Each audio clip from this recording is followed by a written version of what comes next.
Hello everyone, welcome to Legal Narrative. We were discussing about, we are going to discuss about Specific Relief Act 1963. तो सबसे पहले specific relief act आया ही क्यों और कब आया, कौन बताएगा? 1963 में आया था। बहुत बढ़िया सुचिता। लेकिन आया क्यों, क्यों आया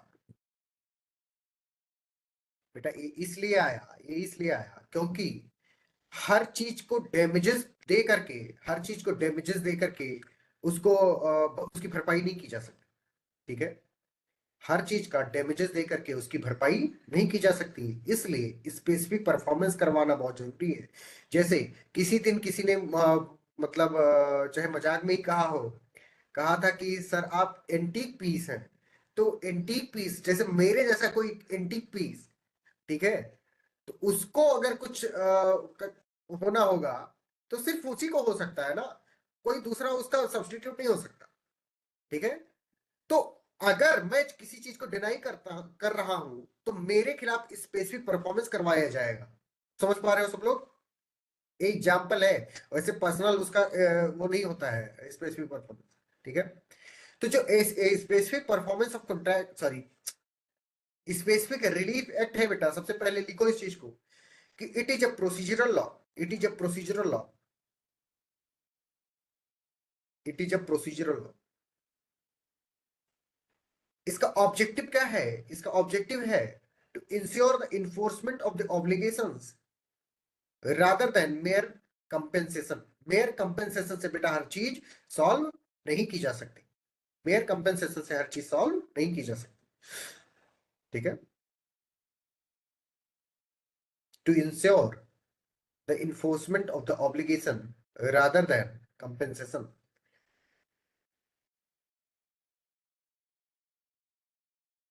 ये पूरा स्पेसिफिक रिलीफ एक्ट बेटा एक प्रिंसिपल पर बेस्ड है, जिस प्रिंसिपल का नाम था, टॉट में भी मैंने आपको पढ़ा रखा है। अनामिका बताओ वो कौन सा है? उबीजस इबी रेमेडियम। बहुत बढ़िया, उबीजस इबी रेमेडियम। Where there is a right there is remedy. Where there is a right there is a remedy. उबीजस इबी Remedium.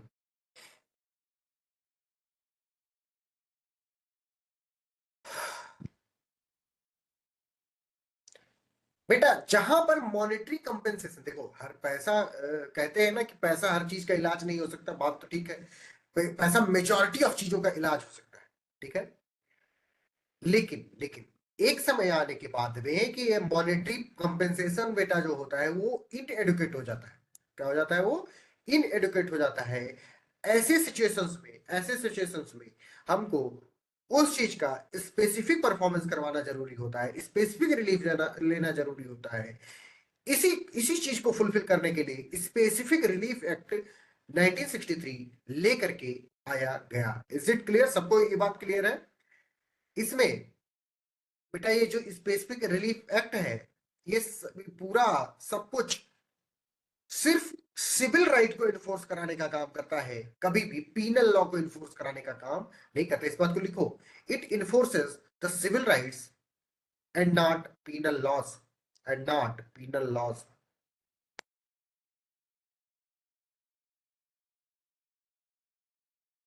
And not penal laws. It is discretionary in nature. मतलब ये पूरा जो स्पेसिफिक रिलीफ एक्ट का पूरा भी जो फ्रेमवर्क है, it is discretionary in nature. इसका मतलब होता है, डिस्क्रिशनरी इन नेचर का मतलब होता है बेटा, court have the power to decide, court have the power to decide, लिख लो इस चीज को, whether whether relief should be granted or not. Discretionary मतलब पूरा फ्रेमवर्क ही स्पेसिफिक रिलीफ एक्ट का बेटा है, वो डिस्क्रिशनरी नेचर का है। ये कहने की कोशिश कहता है कि कोर्ट के पास पावर है कि नहीं है, सॉरी, कोर्ट के पास पावर है कि वो रिलीफ देने के लिए डिसाइड करे या ना करे। ठीक है, discretionary nature. It is applicable across India. It is applicable across India. It is applicable across India. ऐसा नहीं है कि किसी भी एरिया को ये छोड़ता हो, सब पे लागू होता है, एक तरफ से सब पे लागू होता है। ठीक है प्रीति? Yes sir. बहुत बढ़िया। प्रीति, आज मम्मी की याद नहीं आ रही है क्या? मैं बहुत तेज बोल रही हूँ तो। नहीं सर, आज ठीक लग रहा है। 2 दिन हो गए ना हाँ, सर अब। तभी वो तुम्हारे आवाज से ही पता चल रहा है। ये बेटा, इसके इसका जो पूरा फ्रेमवर्क है, वो मेनली डील करता है किन किन चीजों से डील करता है, मैं बोल रहा हूं, आप लिख लो। Number one, recovery of possession से डील करता है। Number one, recovery of possession से डील करता है। Number two, specific performance of contract से डील करता है। Number two, specific performance of contract से डील करता है। Number two, sorry, number three preventive relief provide करता है। प्रिवेंटिव रिलीफ प्रोवाइड करता है via injunction, provides preventive relief via injunctions. और नंबर फोर, ये कोई भी जो कॉन्ट्रैक्ट है या कोई भी अग्रीमेंट है, उसके रेक्टिफिकेशन की बात करता है, कैंसिलेशन की बात करता है, और डिक्लेरेटरी डिक्रीज की बात करता है। Rectification, cancellation and declaratory decrease. मैंने कितनी चीजें बोली? 4 चीजें बोली। कौन कौन सी बोली? यशस्वी नहीं बताओ। Sir, recovery of possession, number one, specific performance of contract, बहुत बढ़िया, preventive relief via injunction, बहुत बढ़िया, rectification, cancellation. सर ये पॉइंट थोड़ा छूट गया है. Cancellation and declaratory decrease, and declaratory decrease. कुछ नहीं छोड़ना है बेटा, कुछ नहीं छोड़ना है। किसी भी एंगल से क्वेश्चन पूछा जा सकता है, जितना हम बता देंगे, ये जान लो। ठीक है? जहां पे भी छूटे तुरंत माइक ऑन करके पूछो कटाक से कि सर छूट गया, तुरंत बताइए, तुरंत बताऊंगा। ठीक है? तो ऐसा थोड़ी ना कि पैसा लिया हूं, जितना पैसा लिया हूं उतना ही बताऊंगा। ये इनिशिएटिव फ्री है, और फ्री मतलब अनलिमिटेड है एक्सेस। ठीक है? जितना बार पूछोगे उतनी बार बताऊंगा। तबीयत खराब रहेगी तो भी बताऊंगा, जैसे अभी तबीयत खराब है फिर भी बता रहा हूँ। ठीक है? बात आती है, अब हम वन बाई वन पढ़ेंगे, जैसे recovery of position, specific performance of contract, preventive relief और इंजंक्शन, और रेक्टिफिकेशन, कैंसिलेशन और डिक्लेरेटरी डिक्री। तो सबसे पहले recovery of position of property. Number one, recovery of immovable property. Section 5 and 6 recovery of immovable property के बारे में deal करता है बेटा अनामिका। तो सेक्शन 5 डील करता है recovery of by the recovery of immovable property, recovery of immovable property by title holder, by title holder, by title holder. जिस व्यक्ति के पास टाइटल होता है, मतलब ओनरशिप होती है, वो व्यक्ति अगर उस चीज का पोजीशन या उसको पोजीशन की रिकवरी करना चाहता है, तो वो सेक्शन 5 में करेगा, recovery of immovable property by title holder.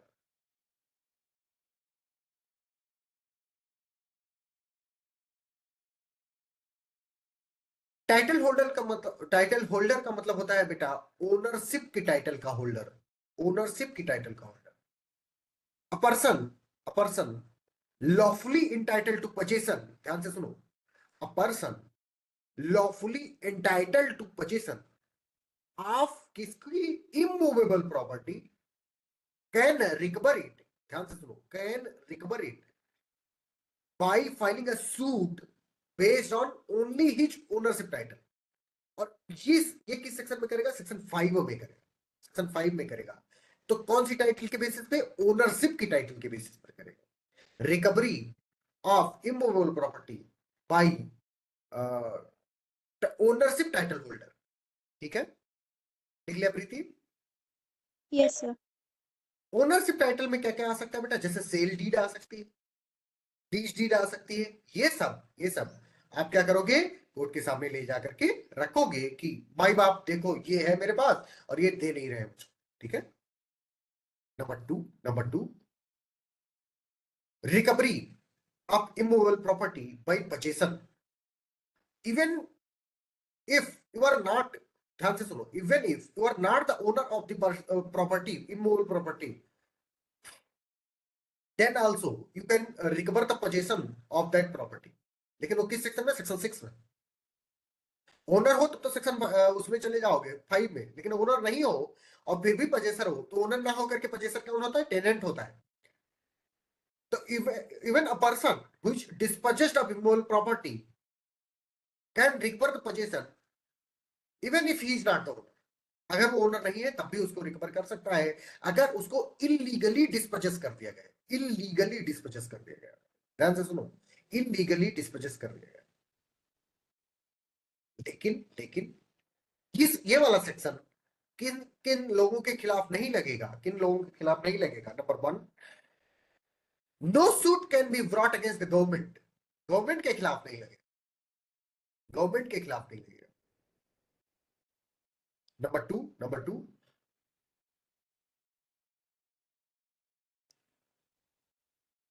Suit अगर तुम 6 महीने के बाद फाइल करते हो तो कोई भी उसमें एक्शन नहीं लिया जाएगा। मतलब ये कि suit must be filed with in 6 month of the disposition. जिस दिन से तुमको भगाया गया हो उसके 6 महीने के अंदर तुम क्या करो? सूट फाइल करो। Suit must be filed with in 6 month of disposition. इस वाले सेक्शन में, यानी सेक्शन 6 में जो ग्राउंड बनाओगे आप सूट का, वो क्या होगा?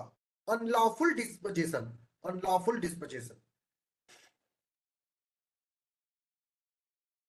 अगर मैं इसको ऐसे एक लाइन में बताना चाहूं तो मैं ऐसे कह सकता हूं कि unlawful dispossession itself is a ground for suit,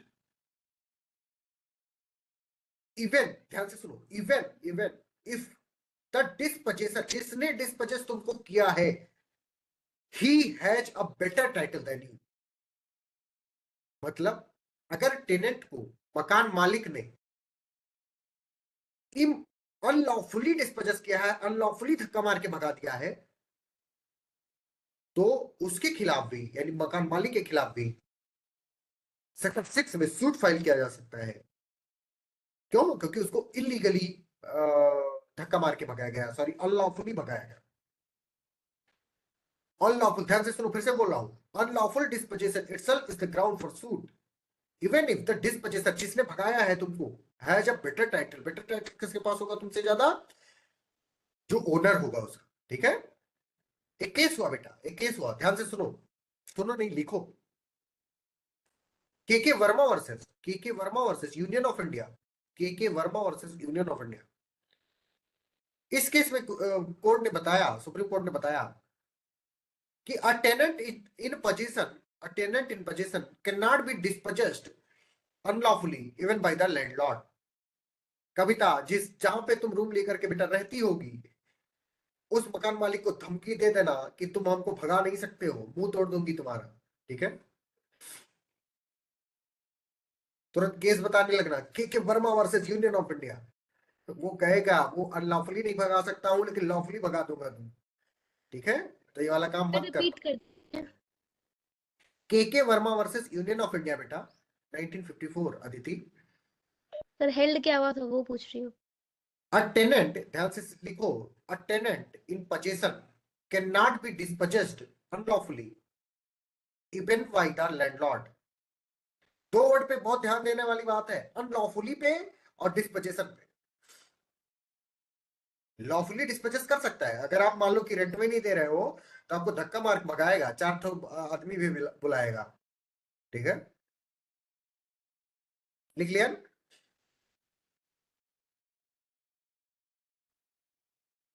recovery of movable property, ये तो रही इमूवेबल प्रॉपर्टी की रिकवरी की बात। अब अगर हमको नहीं, मतलब जिसको भी करना हो मूवेबल प्रॉपर्टी की रिकवरी करना हो तो किस सेक्शन में जाएगा? सेक्शन 7 और 8 में जाएगा। सेक्शन 7 बात करता है कि who can file a suit for the recovery of movable property. Section 7, who can file a suit for the recovery of movable property. और ये बताता है कि द ओनर, ध्यान से लिखो लिखो लिखो, इस बात को लिखो, द ओनर और person with a special right of possession, the owner or person with a special right of possession, can recover movable property, a owner, sorry, क्या बोला मैंने, प्रीति, मैंने क्या बोला?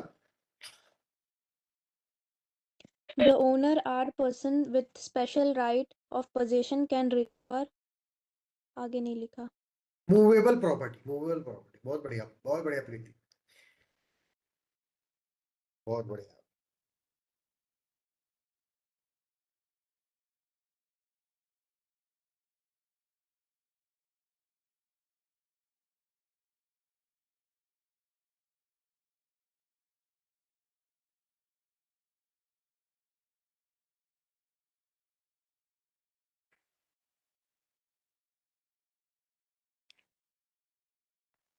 सेक्शन 8 बात करता है बेटा कि when delivery of property is enforceable, मतलब डिलीवरी ऑफ प्रॉपर्टी ऐसे नहीं, मूवेबल प्रॉपर्टी की डिलीवरी को ऐसे आप इन्फोर्स नहीं करा सकते।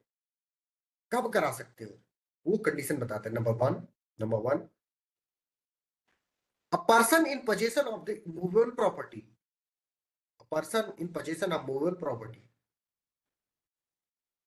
must return it when number one,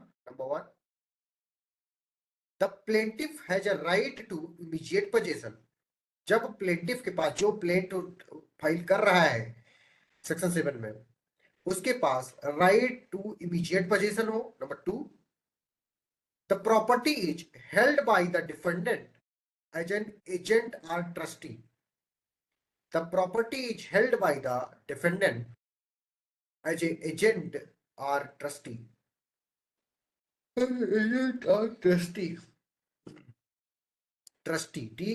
TRUSTTEE, trustee. ठीक है, चांदनी तुम बताओ, लिख लिए बेटा? Yes sir. बहुत बढ़िया। स्पेसिफिक परफॉर्मेंस ऑफ कॉन्ट्रैक्ट क्या होता है? स्पेसिफिक परफॉर्मेंस ऑफ कॉन्ट्रैक्ट क्या होता है? सेक्शन, पहले लिख लो, सेक्शन 9 से सेक्शन 25 तक स्पेसिफिक परफॉर्मेंस ऑफ कॉन्ट्रैक्ट्स के बारे में बात किया गया है इस एक्ट में, स्पेसिफिक रिलीफ एक्ट में, सेक्शन 9 से 25 तक। इसमें पहला सेगमेंट जो है बेटा, सेक्शन 10 से लगा करके सेक्शन 13 तक, ये बात करता है when specific performance is granted, मतलब कब, इन की सिचुएशन में स्पेसिफिक परफॉर्मेंस ग्रांट किया जा सकता है। Section 10 grounds of specific performance की बात करता है, जिसमें बताया गया है नंबर वन लिखो, when monetary compensation is not adequate relief, when monetary compensation is not an adequate relief, when monetary compensation is not an adequate relief.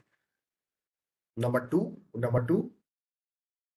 the contract is for transfer of immovable property. The contract is for transfer of immovable property. Number three, the contract is for goods are of unique value. The contract is for goods of unique value. For example, rare paintings, antique like Kripasankar Pandey, heirloom, etc. बेटा ये 3 condition अगर होंगी तो वहां पे specific performance of contract को grant किया जा सकता है। And these grounds are provided under section 10 of the Specific Relief Act 1963. कौन कौन से ग्राउंड है? नंबर 1 बताओ यशस्विनी, कौन कौन से ग्राउंड है बेटा? When monetary compensation is not an adequate relief. के Second, the contract is for the transfer of immovable property. बहुत बढ़िया, When the contract is for goods of unique value. बहुत बढ़िया। और इसके एग्जांपल भी मैंने आपको कुछ कुछ बताया कि यूनिक वैल्यू को चीज कौन हो सकती है। Sir, ये फोन यूनिक वैल्यू का नहीं है। कोई ऐसी चीज जो एकदम रेयर हो, जैसे मोनालिसा की पेंटिंग, वो रेयर है, यूनिक वैल्यू की, समझ रहे हो? तो उन सारी चीजों के लिए स्पेसिफिक परफॉर्मेंस ऑफ कॉन्ट्रैक्ट कराया जा सकता है, ठीक है। परफॉर्मेंस में जो ट्रस्ट का, अगर मान लो ट्रस्ट की बात की जाए तो उसमें परफॉर्मेंस ऑफ ट्रस्ट ऑब्लिगेशन, क्या उसका स्पेसिफिक परफॉर्मेंस कराया जा सकता है कि नहीं कराया जा सकता है? तो एक लाइन लिखो सब लोग। If a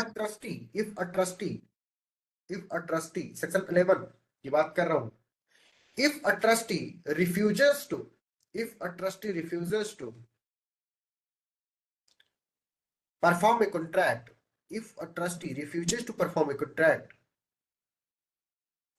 the beneficiary can seek specific performance.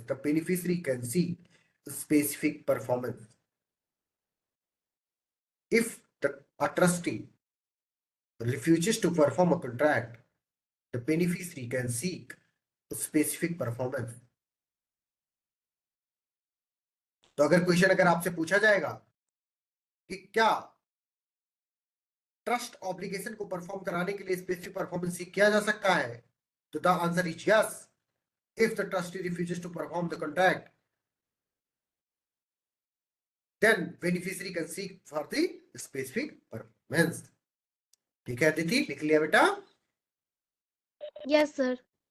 बहुत बढ़िया। क्या पार्शियल परफॉर्मेंस ही सिर्फ हो सकता है कि हमेशा कंप्लीट परफॉर्मेंस ही रिक्वायर्ड होगा? इसका आंसर हमको सेक्शन 12 में मिलता है। वो कहता है कि complete performance is usually required, कि हमेशा मतलब मेजॉरिटी ऑफ द केसेस में कंप्लीट परफॉर्मेंस रिक्वायर्ड होगा। लेकिन कोर्ट कैन इन्फोर्स, लिखो court can enforce partial performance in specific circumstances. Court can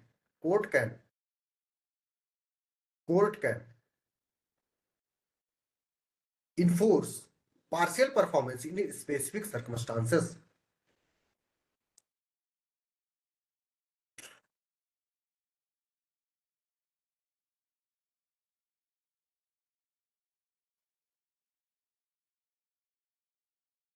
बेटा अगर कोई सेलर है, उसकी जो टाइटल है वही डिफेक्टिव है, सुन रही हो ना कविता?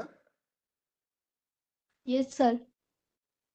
तो जो सेलर है बेटा, उसकी जो टाइटल है वही डिफेक्टिव है अगर, तो क्या buyer specific performance for the compensation कर सकता है कि नहीं कर सकता? इसका आंसर सेक्शन 13 देता है और कहता है, लिखो, buyer can enforce specific performance with compensation. किस केस में? when seller has a defective title, ठीक है। जहां पे सेलर का जो टाइटल होगा डिफेक्टिव होगा, वहां पे buyer can enforce specific performance with compensation, section 13।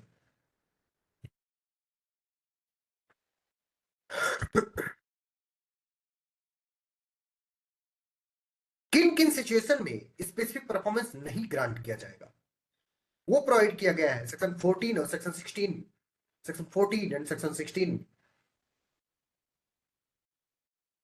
Section 14 provide करता है बेटा, कॉन्ट्रैक्ट्स नॉट स्पेसिफिकली इन्फोर्सेबल, उनके ग्राउंड प्रोवाइड करता है। उनका ग्राउंड है number one, when contract require a personal service. जैसे आप लोगों ने मुझको, मान लो हमारे और आपके बीच में कॉन्ट्रैक्ट हुआ, कविता ध्यान से सुनो बेटा, कि मैं आप लोगों को सीयूईटी का सब कुछ पढ़ाऊंगा, उसके बाद आप लोग अगर जुडिशरी का पढ़ाना चाहोगे तो जुडिशरी का सब कुछ पढ़ाऊंगा, ये कॉन्ट्रैक्ट हुआ। लेकिन फिर उसके बाद में मैं क्या करता हूं, मैं नहीं पढ़ाने लगता हूं, मैं कहा हूं कि मैं नहीं पढ़ाऊंगा। तो क्या तुम इन्फोर्स करवा सकती हो कि नहीं करवा सकती हो, कविता बताओ। यस सर, करवा सकते हैं। नहीं करवा सकती हो, इसलिए नहीं करवा सकती हो क्योंकि this is based on my personal qualification and this is a personal service. This is a personal service, you can not enforce it, मतलब स्पेसिफिकली इन्फोर्स नहीं करवा सकती। ठीक है, उसी को मैंने पहला ग्राउंड बताया, contract of personal service. Number two where contract requires continuous supervision of the court। जब कोर्ट का कंटिन्यूअस सुपरविजन रिक्वायर्ड होगा, उस केस में भी और कोर्ट क्या होगी, court is incapable of doing और परफॉर्मिंग द कंटिन्यूअस सुपरविजन। तो बेटा ऐसे केसेस में क्या होगा, कॉन्ट्रैक्ट को क्या माना जाएगा, सॉरी कॉन्ट्रैक्ट का स्पेसिफिक परफॉर्मेंस करवाया जा सकता है कि नहीं करवाया जा सकता, नहीं करवाया जा सकता, नहीं करवाया जा सकता। Number third, contract that are vague or uncertain, उनका भी स्पेसिफिक परफॉर्मेंस नहीं कराया जा सकता। एसएसबी ने बताओ बेटा तीनों पॉइंट क्या लिखा तुमने। Sir please last point repeat कर दीजिए। Contracts that are vague or uncertain cannot be specifically enforced, sorry, are specifically performed or enforced, जो भी है। अब बताओ क्या लिखा है ससुनी तुमने तीनों। So first is when contract requires a personal service. Hmm, Second, where a contract requires continuous supervision of court. बहुत Third, बढ़िया, where the contract that are vague or uncertain cannot be बिल्कुल बहुत specifically बढ़िया, बहुत performed. बढ़िया। फिर इसी के फर्दर में बेटा अभी का ये तो सेक्शन 14 वाली चीज थी, सेक्शन 16 भी इसी के फर्दर में बताता है कि पर्सनल बार्स टू रिलीव, उसमें भी स्पेसिफिक परफॉर्मेंस नहीं कराया जा सकता। उसी में बात बताई गई है बेटा, ध्यान से सुनो। अ पर्सन, लिखो इस चीज को, अ पर्सन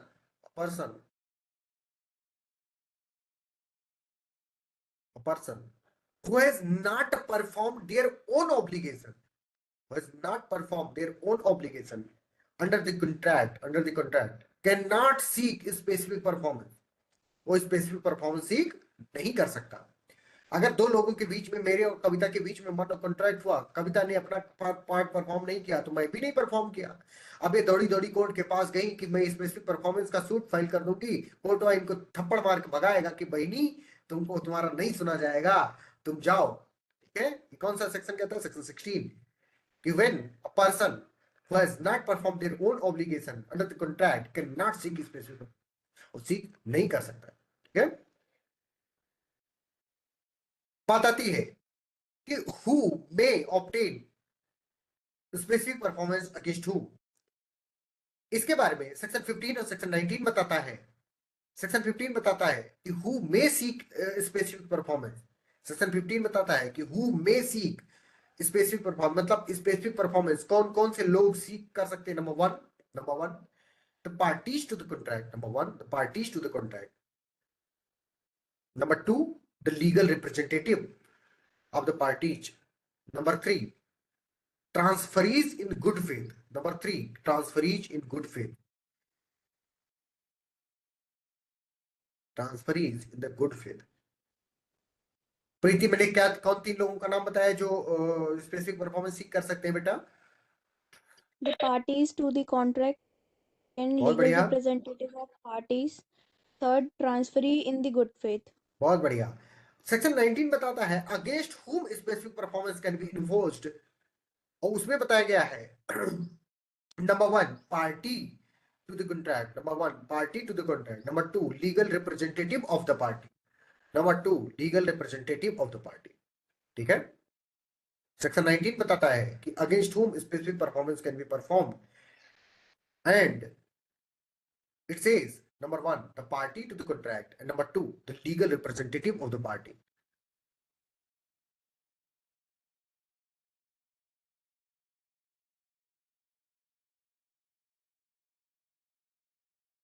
मैं आप लोगों को एक बात स्टार्टिंग में ही बता चुका हूं कि the whole framework of specific relief act is discretionary in nature, is discretionary in nature.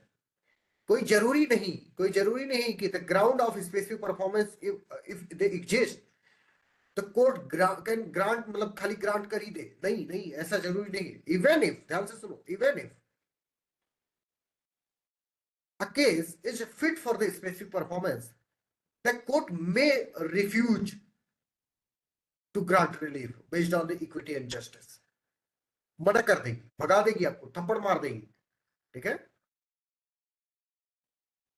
Number 4 था उसमें, जो मैंने आपको स्टार्टिंग में बताया था, rectification, cancellation and declaratory decrees. Rectification of the instrument का मतलब क्या होता है बेटा? सबसे पहले it is provided under section 36 rectification of the instrument. इसका मतलब होता है कि अगर कोई एग्रीमेंट है, if an agreement has been drafted incorrectly, कैसा? इनकरेक्टली, और उस इनकरेक्टली ड्राफ्ट करने के पीछे का जो रीजन है वो क्या है? फ्रॉड है या म्यूचुअल मिस्टेक है, तो कौन रेक्टिफाई कर सकता है? The court can rectify, the court, COURT, court can rectify. If an agreement has been drafted incorrectly due to fraud or mutual mistake, the court may rectify it।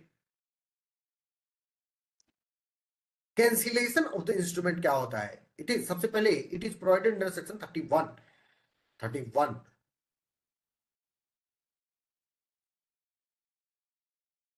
बेटा,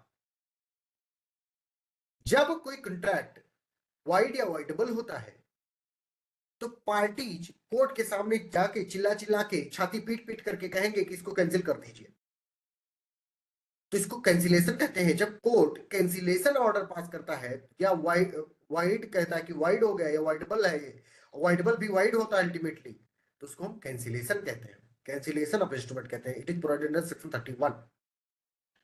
if देखो इस चीज को, if a written contract is void or voidable, party may seek its cancellation, party may seeks its cancellation. हे Ram. Declaratory decrees, declaratory decrees section 34 में बात की गई इसकी, डिक्लेरेटरी डिक्रीज की। Section 34 declaratory decrease.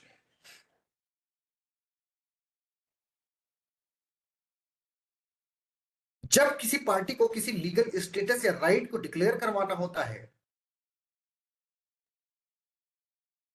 Even if कोई और राइट को क्लेम नहीं कर रहा होता है, सिर्फ डिक्लेयर करवा रहा होता है, ये डिक्लेयर करवा रहा होता है मैं फलाने का लड़का हूं, it is a legal status. मैं, ये मेरी प्रॉपर्टी है, this is a legal status, this is a legal right. तो बेटा, when a party seeks a declaration about legal status और राइट, मतलब और किसी चीज को अगर क्लेम करे ना करे कोई फर्क नहीं पड़ता है, लेकिन अगर उस लीगल स्टेटस और राइट को डिक्लेयर करवा रहा होगा कोर्ट से, और कोर्ट उसमें जो डिक्री पास करेगी सेक्शन 34 में, उसे डिक्लेरेटरी डिक्री कहते हैं, उसे हम डिक्लेरेटरी डिक्री कहते हैं। देख लिया प्रीति? सर रिपीट कर दीजिए, नाइट लग गया था। डिक्लेरेटरी डिक्री बेटा, it is provided under section 34।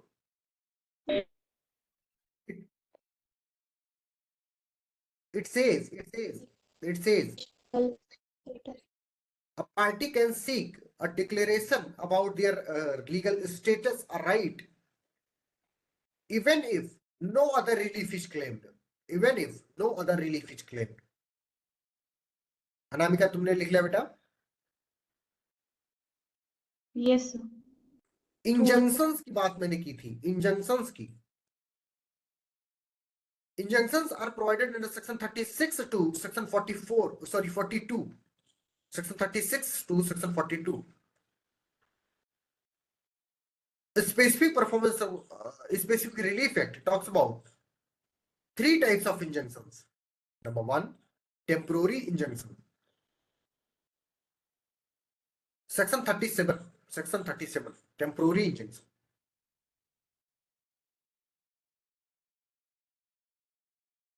Temporary injunction beta is granted during the pendency of a case. Temporary injunction is granted during the pendency of a case.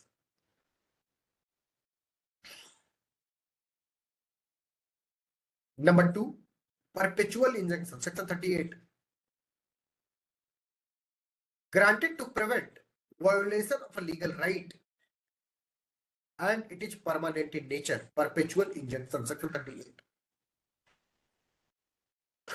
लिख रही हो Aditi? Yes, sir. बहुत बढ़िया। Perpetual injunction, section 38. Granted to prevent violation of legal right and it is permanent in nature. Number 3 is mandatory injunction. Mandatory injunction. Mandatory injunction is provided in section 39. It says, or it compels a party to perform a duty. It compels a party to perform a duty. Mandatory injunction. ठीक है? Match the following में आएगा तो match कर दोगे सब लोग? बताओ प्रीति, कर दोगी मैच कि नहीं कर दोगी? Yes, sir. बहुत बढ़िया। गवर्नमेंट कॉन्ट्रैक्ट की बात की जा रही है बेटा। गवर्नमेंट कॉन्ट्रैक्ट सबसे पहले चांदनी बताएंगी constitutional provision of the government contract. Chandni बताओ। 299। बहुत बढ़िया, 299 लिखो। आर्टिकल 299 गवर्नमेंट कॉन्ट्रैक्ट लिखो इस चीज को। Government contract must be made in the name of president or governor of the state. जिस स्टेट, जैसे स्टेट ऑफ उत्तर प्रदेश की बात की जा रही है तो स्टेट ऑफ उत्तर प्रदेश के गवर्नर के नाम से बनेगा। और अगर इंडियन गवर्नमेंट डील कर रही होगी किसी कॉन्ट्रैक्ट में तो वो प्रेसिडेंट के नाम से बनेगा बेटा। ठीक है?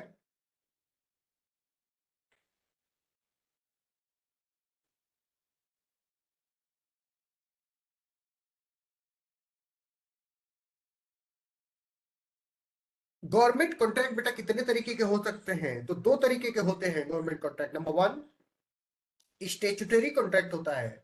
Number 1 statutory government contract. Statutory जैसे नाम से इसका पता चल रहा है कि it is based upon some legislation. वो स्टैट्यूट पर बेस्ड होगा तो उसको हम स्टैट्यूटरी लेजिस्लेशन कहेंगे, सॉरी स्टैट्यूटरी कॉन्ट्रैक्ट कहेंगे। Number 2 contract by executive power. Contract by executive power.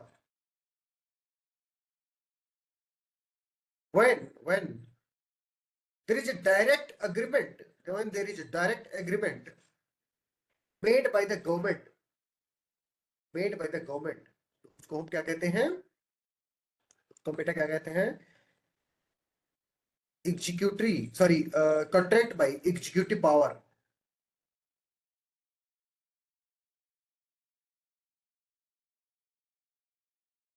इतनी चीजें आप लोग याद रखना। And this is the end of the specific relief act. ठीक है? चांदनी समझ में आ गया सब कुछ? Yes. मैं रिकॉर्डिंग बंद कर देता हूँ। ये